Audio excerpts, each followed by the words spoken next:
Okay, welcome everyone, and thank you for joining us tonight at Forbes Library. My name is Heather. I'm one of the reference librarians. This event and others are made possible by the Friends of Forbes Library, whose members support library programming throughout the year. Our programming budget is donor-driven. We hope you'll join us for future events and consider becoming a Friends of Forbes member. A couple of notes. The restrooms and the water fountain are located in the Arts and Music Department through the art gallery, through the archway, and to the left. The elevator and the main stairwell are through the gallery and to the right. We are live streaming this event on our YouTube channel, where a recording will be available to view next week. When we get to the Q&A, please raise your hand and our volunteer host, Mark, will bring you the microphone. Only if you speak into the microphone will you be heard on the live stream. And so this will ensure that our friends viewing the live stream at home and the recording later will be able to hear your question clearly. Readers and Writers Live is a revival of a reading series that was produced by the Globe Bookshop in the 1980s and 90s. Next month, we will wrap up our spring series with a reading by journalist Alan Weissman about his new book, Hope Dies Last, Visionary People Across the World Fighting to Find Us a Future. And now to our readers. A former poet laureate of Northampton, Patrick Donnelly, is the author of 5 books of poetry. Donnelly's poems have appeared in American Poetry Review, Ploughshares, Slate, the Virginia Quarterly Review, and the Yale Review, among others. He is program director of the Frost Placed, Robert Frost's old homestead in Franconia, New Hampshire, now a center for poetry and the arts. Donnelly's translations with Stephen D. Miller of classical Japanese poetry were awarded the 2015-2016 Japan-U.S. Friendship Commission Prize for the translation of Japanese literature. Amy Thatcher is a native of Philadelphia, where she works as a public librarian. Her poems have been published in many journals and also have been nominated for a Pushcart Prize and the Best New Poets 2024. Welcome to Patrick and Amy.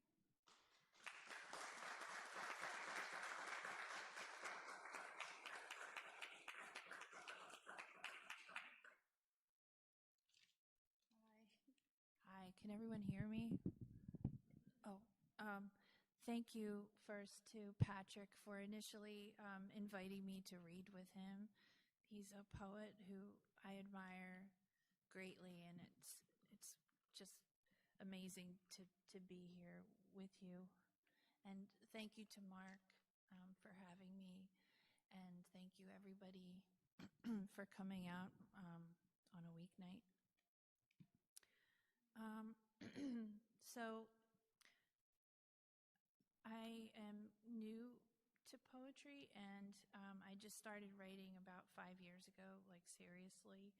And now I have a manuscript that I'm shopping around. I kind of go in between hating it and thinking like it's okay.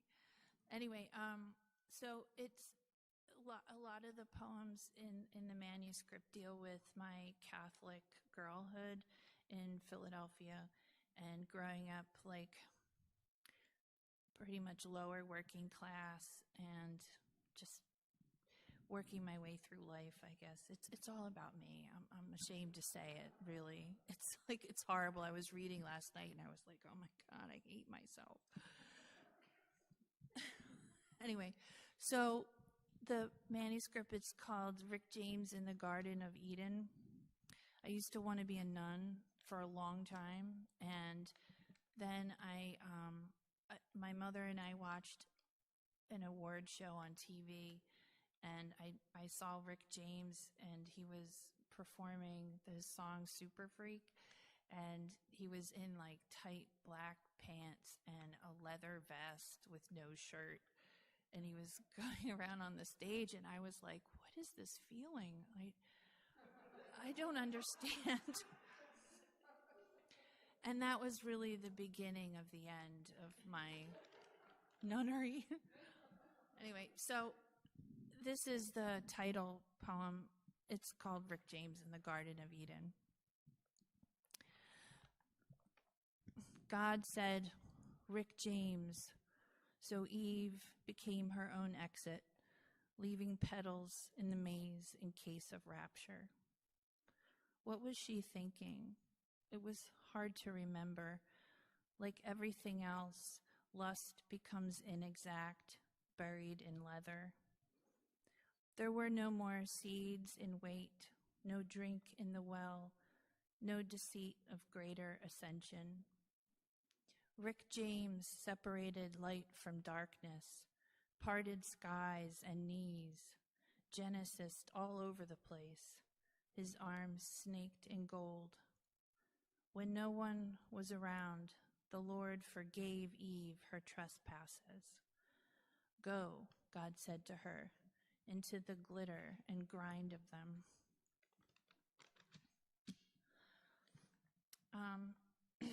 I have to read this one because it's the first poem I wrote 5 years ago in April, and it's for my mom who died from COVID. And again, we raised very Catholic, so it's called Our Lady of Sorrows. I take my face to the mirror and see how well rested my regret has become, how like a girl it is, ready to play her game of hide and seek, where nothing is lost or dead, especially the dead. My mother has been discovered. She has a story, an apron of scars. Our Lady of Sorrows behind the confessional. Sympathy for the devil, she said, is artful artlessness. That was her kind of compliment. A nod to failure, merciless, unlovable, correct. If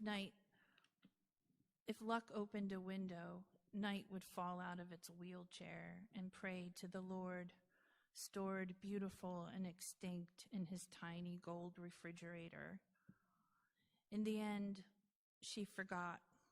Her sins were of the finest weaving, how they whispered chandeliers into the innocent darkness where I hated her wickedly, hiding my riot and hurt. My mother loved me, but it did no good. God was still out there. So some of the poems in this manuscript are in the voice of female saints and the Virgin Mary. So I'm just going to read 2 of the Virgin Mary poems. This one's called Annunciation. I couldn't tell what he wanted. It sounded like a cicada was stuck in his throat. I said, "I don't speak, angel." He rolled his lemon-glass eyes. A musician, maybe, fingers long and wide. I bet he played the harp in heaven's basement, a bored girlfriend waiting, ready to leave. Whatever he said, it didn't matter. Like a book too difficult to read. Each day, I learn more. The apple on the table is not just an apple. It is a careful tutor. The quality of the apple, like the privacy of a girl's downcast face, being leaned toward, then spoken to. This is another Annunciation. Annunciation pose. Consider the thrill and anticipation of a hawk landing gently on your outstretched arm, the idle languor of the other. Bend your right knee slightly forward. Turn your chin into a small temporary refusal. Imagine the uncomfortable silence of sitting at a bar listening to men talk about the woman who drowned her 3 kids in a bathtub. Now, lower your eyes. Stay that way. So last night I was practicing, and I told Patrick the story on our way here. I just crumpled up this poem and I threw it in the trash. And then this morning I felt sorry for it. So I decided, you know what, fuck it, I'm just going to read this poem. Sorry. Anyway, it's called Dream. No more religious stuff. Dream. I was a depressed librarian with a simple life and a pension. I drank too much vodka and fell asleep. When I woke, I was surrounded by skilled and attentive medical professionals. They lifted me into a sitting position, fed me like an infant, easy to love. Hadn't I always wanted such sad ecstasy? For death to offer her bare shoulder, slipped from the shroud, dropped me promptly as an arcade claw into a pile of baubles.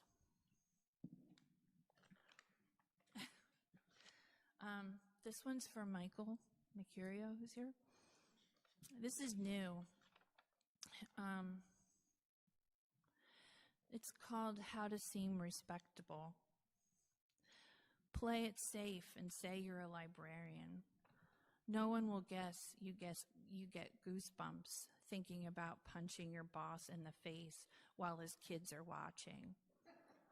No one will know you once dated a street corner leopard print rug dealer slinging Velvet Panther paintings out of a van on 52nd Street to pay for Tibetan throat singing lessons.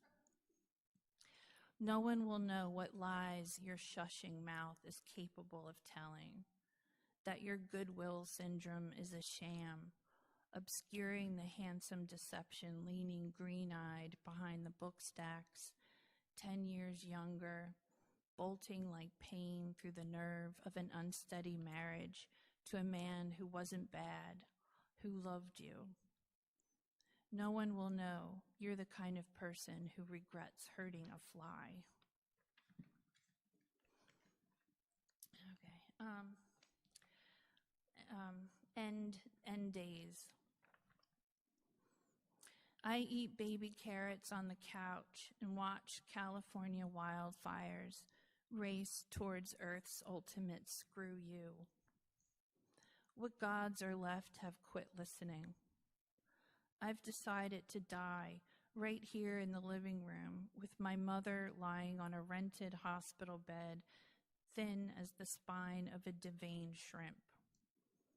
She waits for me to turn the channel back to Clark Gable, kissing another soft-jawed beauty. Cigarette smoke rising from her hand like a middle finger. So there's some Philly poems coming up. This one's called Bus. I couldn't think of the title. A girl holding a breakfast of chips, sulking, thinking, what?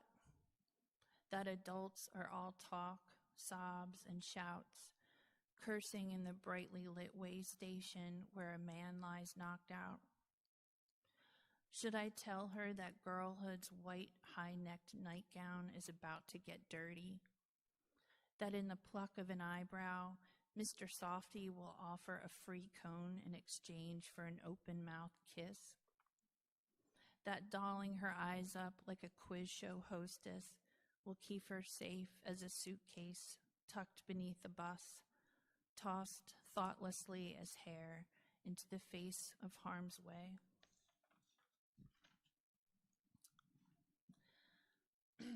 This one is called Poem Beneath a Colt 45. It works every time, Billboard. I've watched my generation of men age into toupees, their guises kaleidoscopic, hands sweeping across young women's cheeks, muffling the sounds of their fevered struggle. I've seen men lodged like backed up plumbing in the front of girls' minds, the gasp of stop time before the blast of an emergency whistle. I've seen men dwell in alleys cloaked by shadows, seen the furious bruises left on the bodies of those they chose. Where are you now, old nemesis, old familiar? Remember that day? The neighborhood not yet gentrified, ailanthus trees growing wild in the vacant lot where I was plied with too many brown bag 40s. The man on the billboard winking proudly down, the purr of his vigorously rouged companion almost audible above the passing ambulances. So I'm a nervous wreck. All right, more Philly. This is called Season of the Witch. I'm wearing my mother's jowls at the supermarket where the manager says I'm not growing fast enough into my career as cashier, so I've been assigned to produce instead. Shoppers do not see me. I move mounds of waxed apples, small planets, like an invisible god. There's a lady with a black cat tattoo on her neck, but I'm too tired to look. She hums along to the music, Season of the Witch, Lana Del Rey singing overhead with the sonic gash of a countess's poorly painted mouth. I walk out into a morning that absolves nothing, predicts no disaster. The day's heat already rising from the asphalt with a vagrant's lazy sway. Do you mind if I just take a sip of water?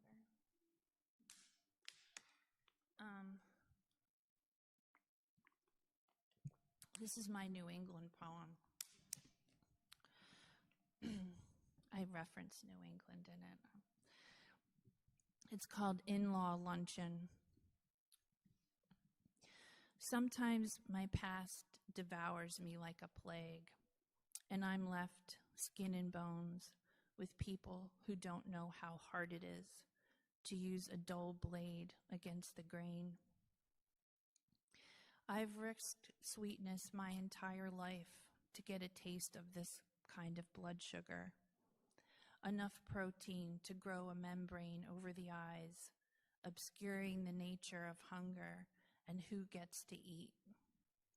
At home, my icebox thaws like a historic early spring come to New England, the geographic equivalent of a smart, pretty man from a nice family. I got it secondhand, lightly used, a murmuring, lily-livered thing. All right, so here's a really new poem. It's called You're Not Wrong, I Learned to Read Early. The world needs a new name for a moderate fondness. What's a fresh phrase for sex standing up in a garage during a rainstorm? I need a bardic finger to put on it. The word passion comes off the tongue, common as a duck in the man-made lake of a small suburban township. I'd rather a misbehaved giraffe eat the ponytail off my head than an innocent kiss fuck up my lipstick. Hand me a hieroglyph for all the drinks I've thrown into my many sweethearts' faces. Love in any language is a hard word for a dumbstruck mouth to swallow. Here's another one, and it's bitchy. It's called On the Rag. Let me tell you a story about blood.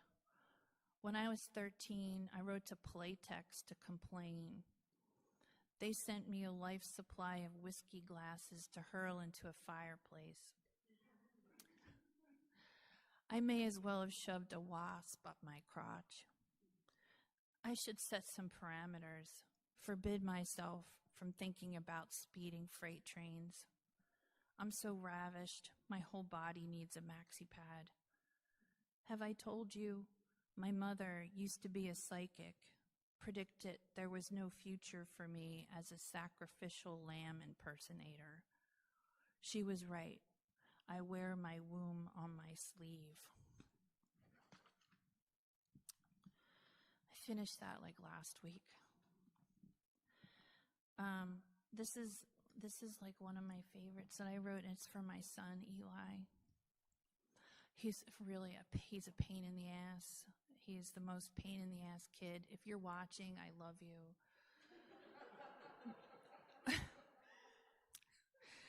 It's called, I Don't Believe in Astrology, I Believe in Led Zeppelin. My son was born during an infomercial for a box set of Led Zeppelin. It's true. Black Dog was playing, a song so complex to perform, even the band had trouble recording it. That summer, both of us tried to sleep as the city's idiocy of men drove around blasting Bad Company. I trusted my son. He had remarkable lyrical flexibility. When someone asked what he wanted to be when he grew up, he said a king. Not even the Christ child could say that. I took to calling him Genghis, a pagan percussive extremist charging the schoolyard's village fiddlers. His inner planet poised and cocksure on the hood of Orion. Okay. I have three more. This one is called The World is Dying Valentine. The trees shush and turn their heads, their distress performative. Like an unrepentant spouse, I linger but don't listen, numb to the irreversible damage I've done. I nod to the passing couple touring the arboretum, arranging a bunch of heart-shaped balloons before releasing the thread of them in a rare bird's throat. Extinction is the only kiss that never ends.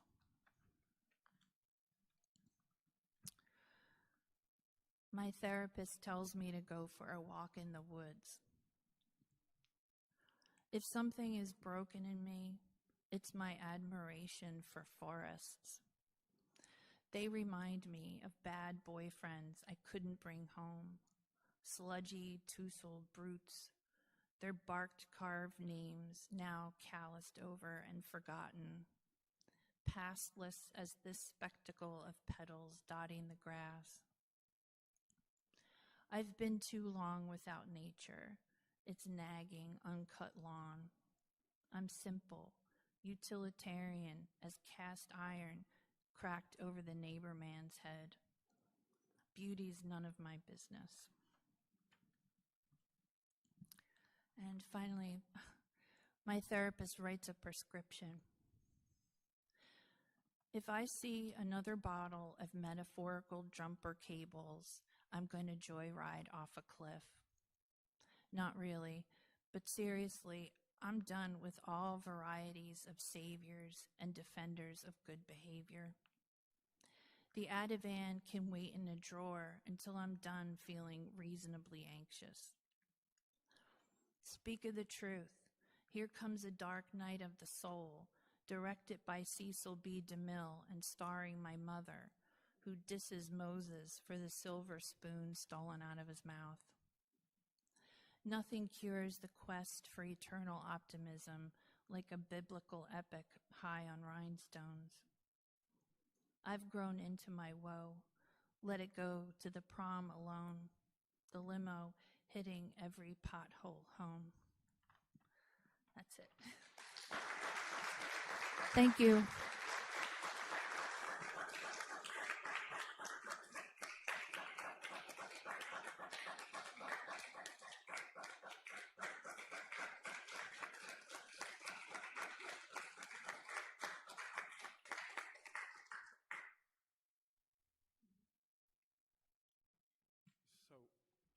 hear me okay? I don't know if Amy said, but that was her first public reading. And yeah. And I'm so honored that it was with me because those poems just killed it. So absolutely awesome. And I'm really grateful that she came up from Philly to read with me. Thank you, Forbes Library. Thank you, Mark. Thank you, Broadside Books. Thank you to everyone here and everybody who's watching, if anyone is watching anything. Your son is watching. Your husband, hi. Hi. At the center of this new book of mine, Willowhammer, is a crime that one of my family members committed. This is a sequence, but I consider it a single poem because it operates under a single title, but it's also a sequence because it has separate titled subsections, and most of them can only be understood in reference to the first poem in the sequence. Some sections are just a few lines long. The speaker is an ex-Catholic seminarian. We got a Catholic thing, very much X going on. He's a stand-in for me. He doesn't really want to know about this crime or think about it, so he tries to disappear into etymology and Latin poetry, Ovid, Catullus, Horace, but this doesn't work because their work is quite full of this very specific crime. The sequence is called Scenes from Latin Poetry, and I'll read from that section.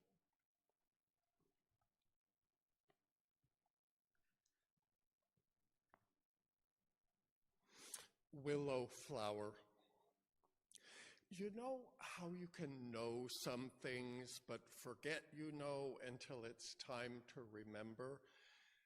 Mom met her third husband, Billy, when she was a teacher helping convicts get their GEDs, and he was incarcerated at that prison.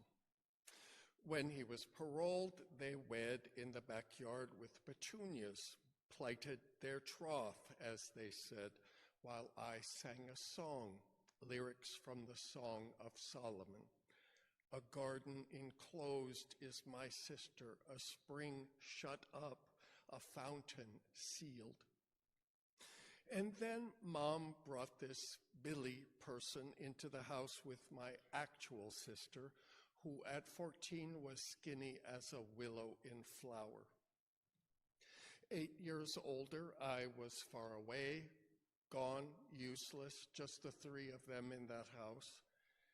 Billy had looks and strength, a crew cut and a drawl, and my sister was a teenage votress of chaste Diana, goddess of a whole moon of not wanting it. Billy chased her, and as in all the old stories, she ran. Oh, swear not by the moon, the inconstant moon. But my sister was constant. She constantly didn't want his goat breath on her neck. She'd rather die, and after that she would try several times. Later, Billy said it didn't happen, a thing the gods always say, and Mom said if it happened, my sister should have run faster or changed into a tree. Later, Mom said she never said this, would never say such a thing, said they were both drinking, said she didn't know, said about herself that she was a terrible, terrible mother inviting us to contradict her. My sister didn't tell me for 20 years. I didn't know.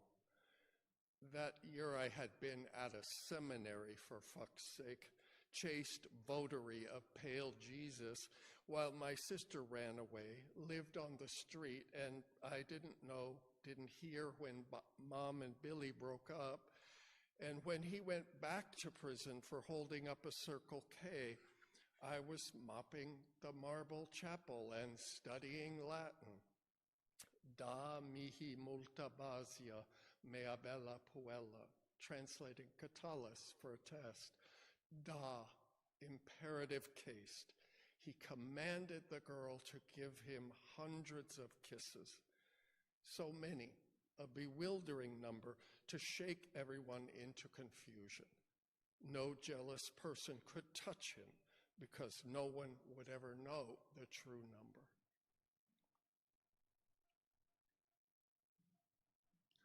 After 40 years, having excluded the word rape from a certain poem, I asked myself, do I know anyone who has been raped?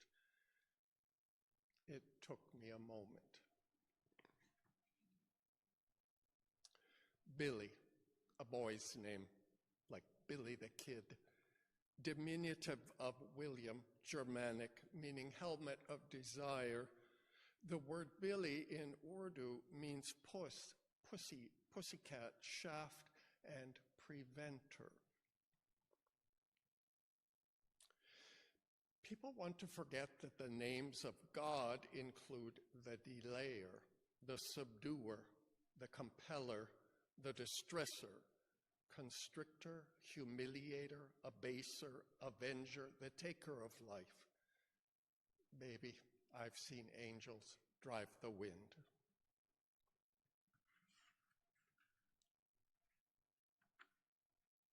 When my sister and I talk now, it's to compare what we can't remember. For instance, each other. Where was the other in the house all those years? Where was she on the day, etc.? Where was I when?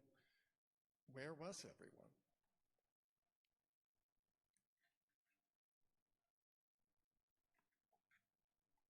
Billy's tattoos. Naked girl in a martini glass, a peacock covering some older obscenity, clipper ship in full sail, cherries, biceps, shin, chest, ass. He walked around in his boxers a lot. When my sister was 14, Mom told her sex with Billy was the best of her life. That martini glass woman used to be captioned, "Man's Ruin." A species of fruit fly. I read that it's difficult to keep cherry trees alive. The larvae of Ragolitis cerasi with yellow legs and green eyes having red reflections feed on the flesh of the cherry until exiting via a small hole, which in turn is the entry point for an infection after a rainfall. In the dream of cherries, from my high seat in the branches, I eat them warm from the tree.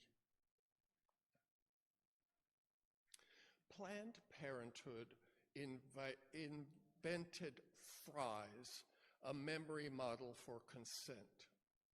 Freely given, reversible, informed, enthusiastic, specific, which must seem unforgivable to a person who longs above all things to forget. The backs and the outsides.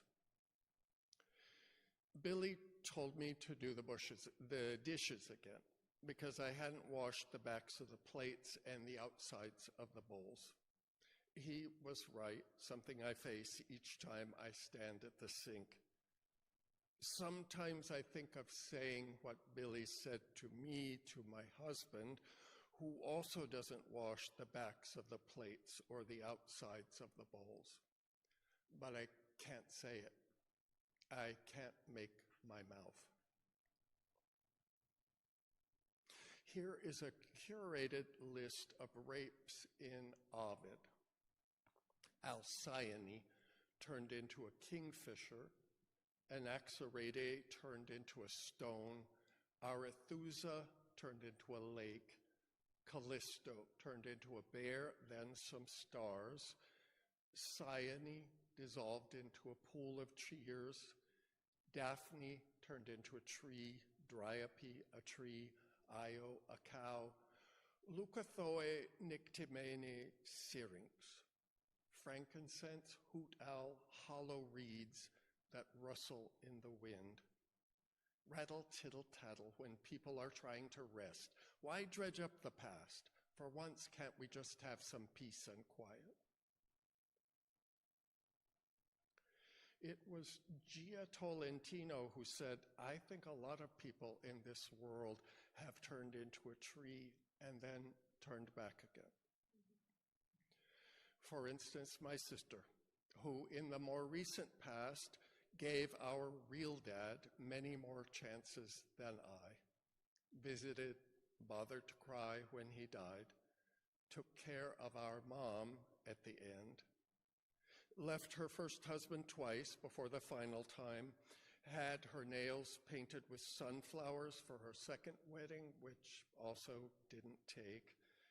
Now her first ex takes care of the dog Hannah during the week when she's busy at school, which makes her two adult kids angry, because if they don't hate each other, what was the point of the divorce?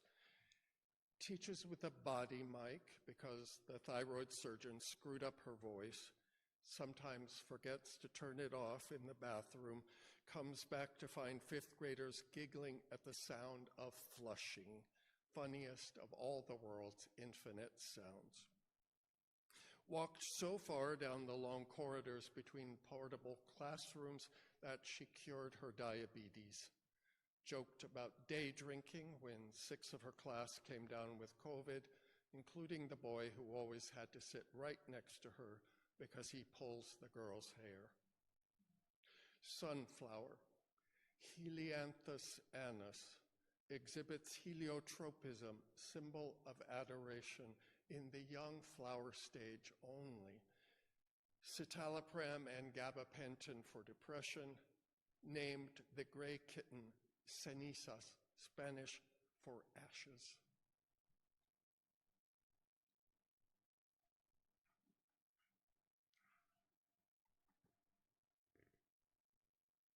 In which I appoint myself dramaturge.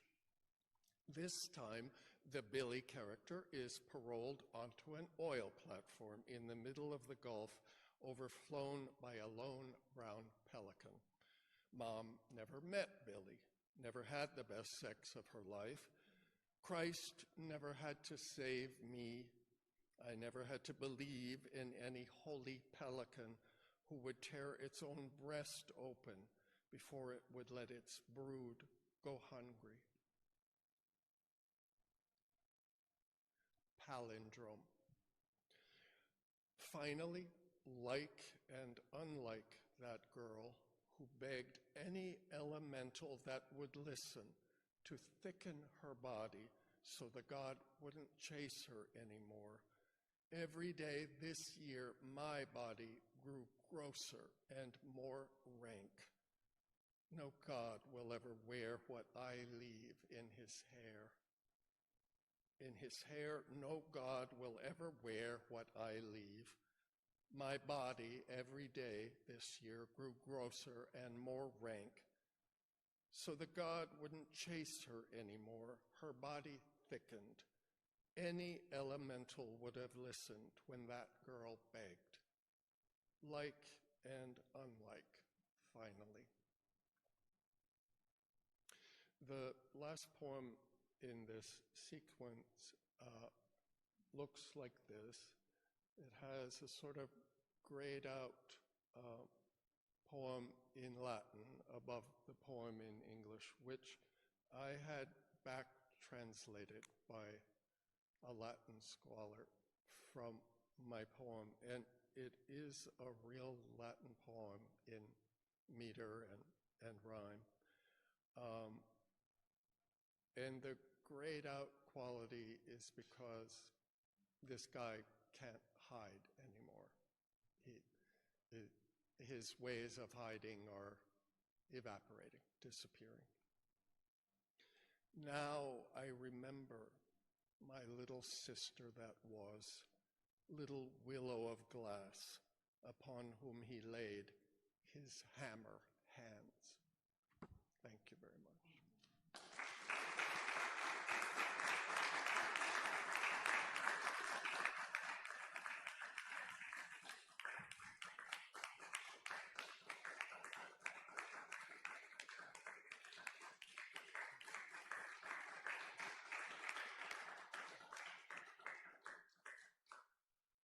So I guess Amy and I are going to talk a little now. Should we pass the mic between us? Or I prepared a question for Amy, and I think you prepared some for me. If not, we can just make shit up. Yeah, that sounds good. Yeah, I read your book for the second time on the ride here,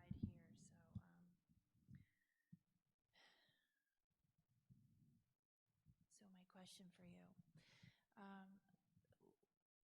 My favorite part of your book is the middle part, and that's what you read today. And I wanted to know, when I first read it, did you write this knowing that it was like one long poem, or did you write the segments one at a time, not knowing what you were doing, and then bringing it together later? So not knowing what I'm doing is my ethos. I wrote the first two poems. I brought them, well, they were jammed together as one poem, and I brought it to my writing group, and they said, this is two poems. And I went away and thought, well, is that all I have to say about this? And so over the next 6 months, the other 39 poems came. Wow. My sister knew I was working on this the whole time, and to a degree she helped, because she started a Google Doc that we could share, and it was called Our Fucked Up Lives. And in it, we tried to remember. We tried to put dates to places and people, and it's amazing how much of in a fog we were, because it was really hard. I sent for some documents, which helped, but no, I didn't know. So the first two poems came, and then the rest came sort of in little groups. And, ordering became a huge thing, but that's how it happened. Yeah, I mean, it just seems really organic. One follows the other so perfectly. It's really a good, I don't want to say story, but that's how I feel when I'm listening to you. And it's also really great to hear in your voice. So I taught a class on the poetry sequence last year, and I used a Japanese poetry sequence from like the 12th century, and I asked students to read it, and we talked about it, and that's where I learned that sort of braiding that happens, because they were, not only were they poetry nuts, for 1,500 years, they were amazing anthologizers, and some poet of the day would take a bunch of poems by a lot of different people, and then he would make a sequence, but it wasn't just random. there was tremendous amount of thought that went into the ordering and the tonal shifts and the figurative images that move through a sequence. So, and my main teacher, Martha Rhodes, is all about the sequence. So I feel I've been, kind of channeled into, well, Martha says she considers it a tragedy if anybody opens her book at random. And I don't feel that way, but I understand what she's talking about, that you make this thing that takes an emotional journey, and it's super important to me. Can I ask you a question? Yes. Okay.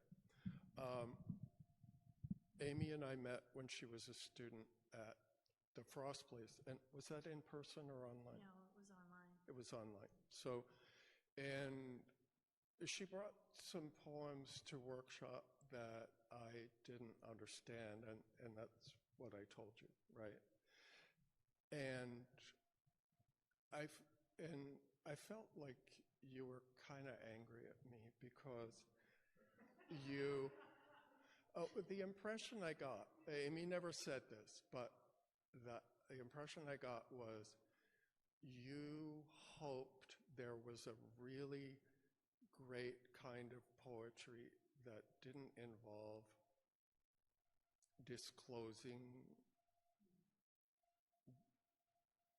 emotionally or autobiographically. Mm-hmm. And so there was that period, but since then, every year, Amy has taught herself in the most extraordinary way, and it had nothing to do with me. And she has transformed herself into one of the most exciting poets that I know, writing right now. So what I want to praise the poems a little bit. Amazing use of figurative language, not to hide anymore. Amazing stories, amazing rhetoric, amazing endings. Like the way your poems end is, there's a little explosion that happens. My question is, between the time I pissed you off asking for clarity of a certain kind. Oh, the new poems are, I think, completely clear. Emotionally, linguistically, tremendous linguistic energy. So what happened that everything blossomed from when I think you were hiding, from the days when I think you were hiding?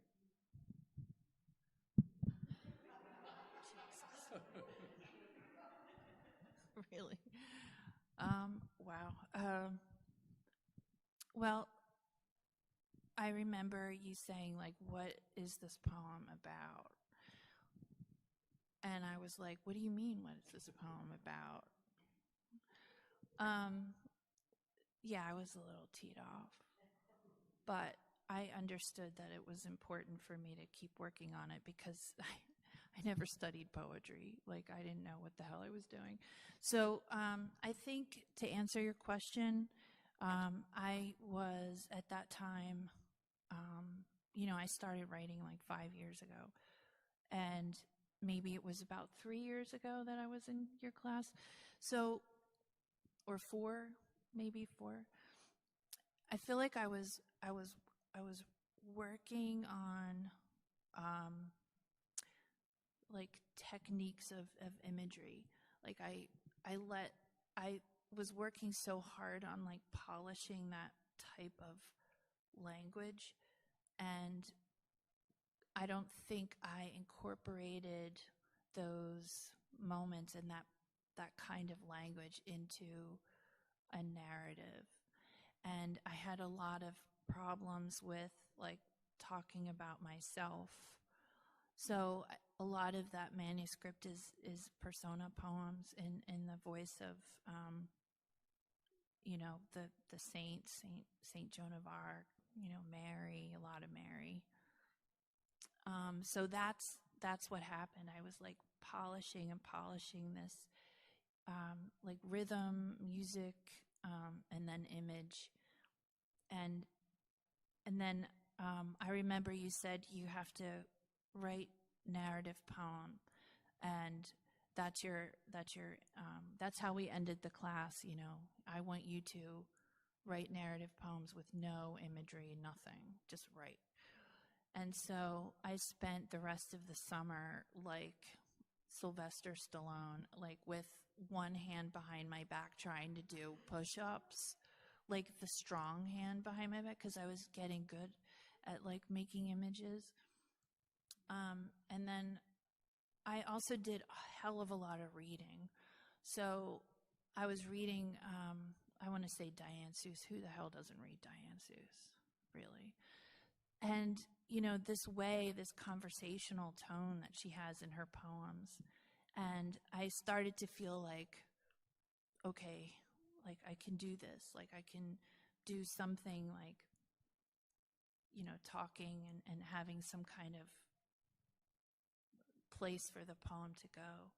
And it just kind of came together, I guess.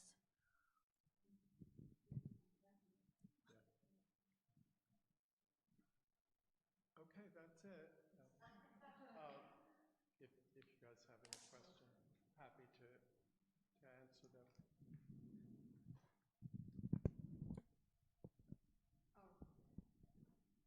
Yeah, Amy. So what poets, in addition to Diane Seuss, were you reading? Because I found myself thinking of Anne Sexton, who I don't often think about, but your humor is spectacular, and the images just fabulous. And so I was just very excited, and I wondered if you were reading Sexton, and if not, who were you reading?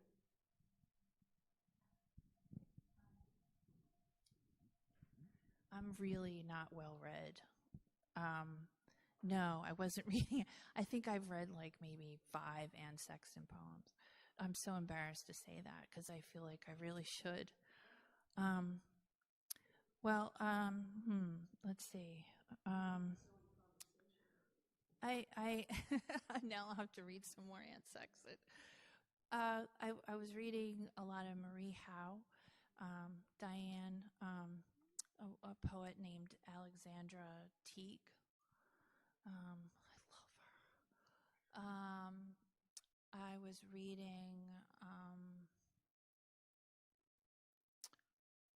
my God, now I'm like blanking. I'm sorry.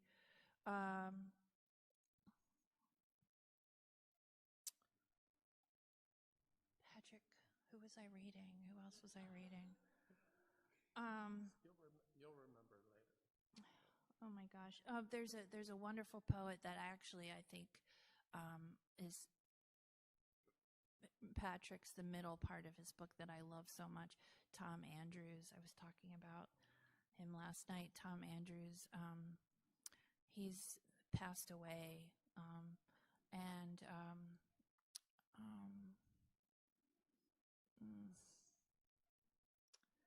Linda Gregerson. I'm sorry. I wish I could remember more. I'll have to think about that. So I'm sorry, but yeah, no. But I'll read Anne Sexton more now.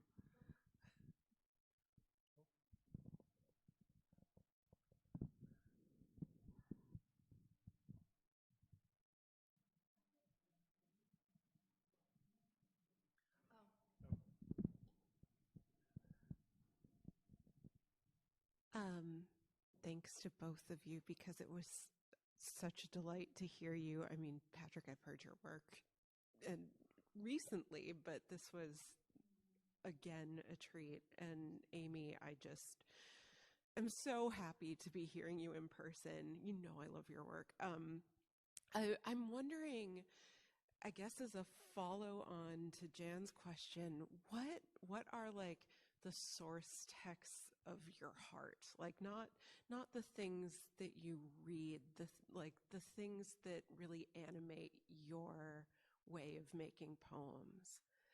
That, like, the way that you were talking about seeing Rick James and how it just like made your entire imagination and body go. Like, what are those things that find their way into your poems?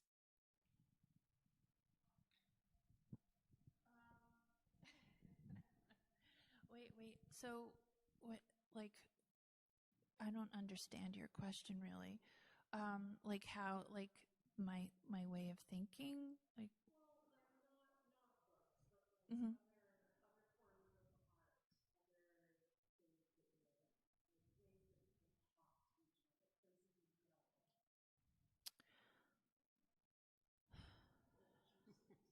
I am terrible.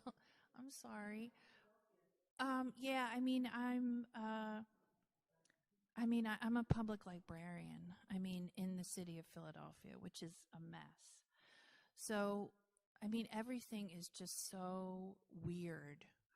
And I was also very strange growing up. And somehow it's working out for me now, I guess. But no, I feel like I can really get into like the absurd. And I love humor. It's I don't know. It's I guess it's like a way of surviving or somehow. I mean, that sounds really cliche though, but um, it's a way of making things interesting and less like whatever it is that it would be otherwise, like painful, boring. Um, I, I, I don't. I'm so sorry. Like I just wish I could answer that question better, but I think I'm just really like a weird person, and I have weird stories, and I appreciate the weirdness. So, I mean that's. Can I add to that Yeah, please a do. little bit? Please. So, for several years, Amy and Kim Keogh have been assembling incidents of Philadelphia weird and absurd. And there's one or more postings per week, and there is a promised coffee table book, you know, at at some point. So I would say Philadelphia.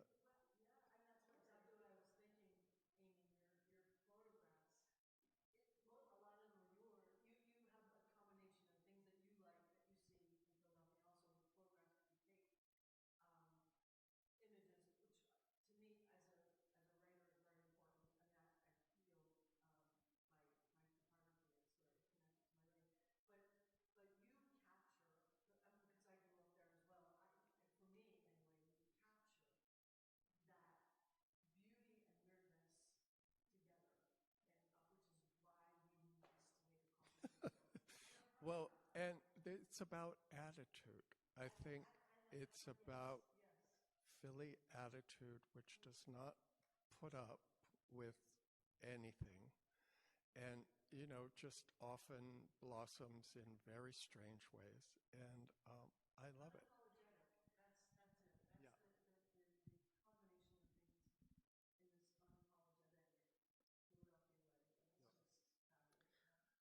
I think I have the answer now. Um, so when I was little, my mom and I used to go to this neighborhood called Kensington, and now it's like a complete like drug infested mess. But it was like on its way there, but not there yet. And so it was, all like falling down buildings and stuff, but you could still go shopping there on Kensington Avenue. And my mother and she pointed to a second story window above the shop that we were going to. And there was this little girl, and she looked like an angel, and she had this cherub face and this blonde hair, just looking out of this window. And she said, there's so much life here. And I think I have, that's my mom. My mom was an incredible woman. And she drove me nuts. But she taught me things like how to look and appreciate. She herself was also strange, but, kind of like trying to find humor. But yeah, I mean, that kind of like attuning yourself to this little bits around you.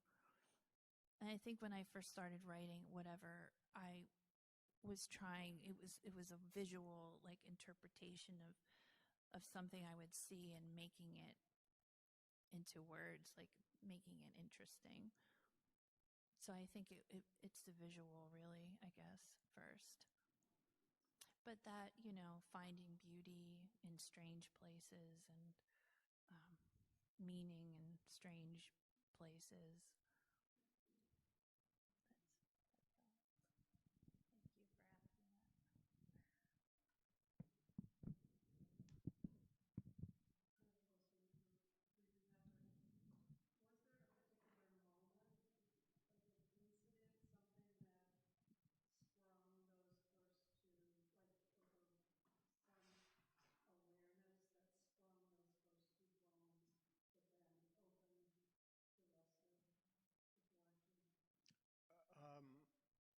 Probably not one specific moment, but my sister and I have gone through different periods with each other.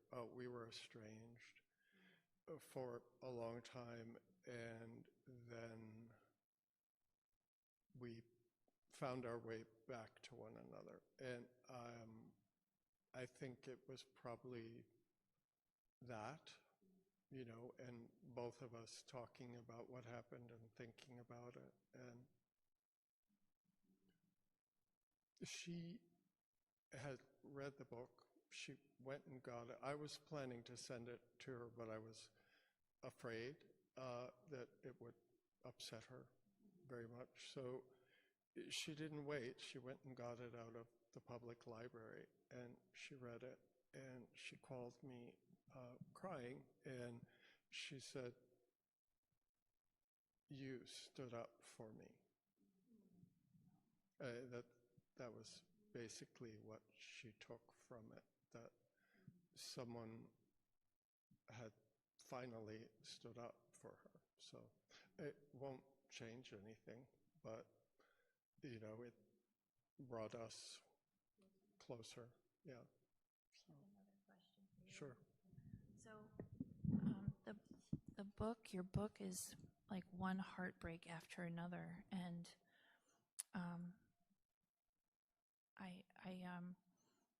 I see in the book the speaker is, like you said, I guess trying to hide through the departure physically from the home, I guess, and to study Latin and Christianity. But it's like, are the heartbreaks the speakers or the sister? It's both. When you first started writing, was it like a feeling of guilt? Some guilt about, the real autobiographical things. That's what I see in it. Yeah. Oh, yeah, absolutely. Although, other than, alerting the police at the time, I don't know what I would have done. I'm 8 years older than my sister, so I was still a young man even then. But yeah, one of the things I talk about with my students is high stakes. Like if the poem raises its hands and asks for attention, it ought to have a good reason for doing so. So a lot of my poems are very intense in that way. And I actually saw my neighbor in the garden this morning, and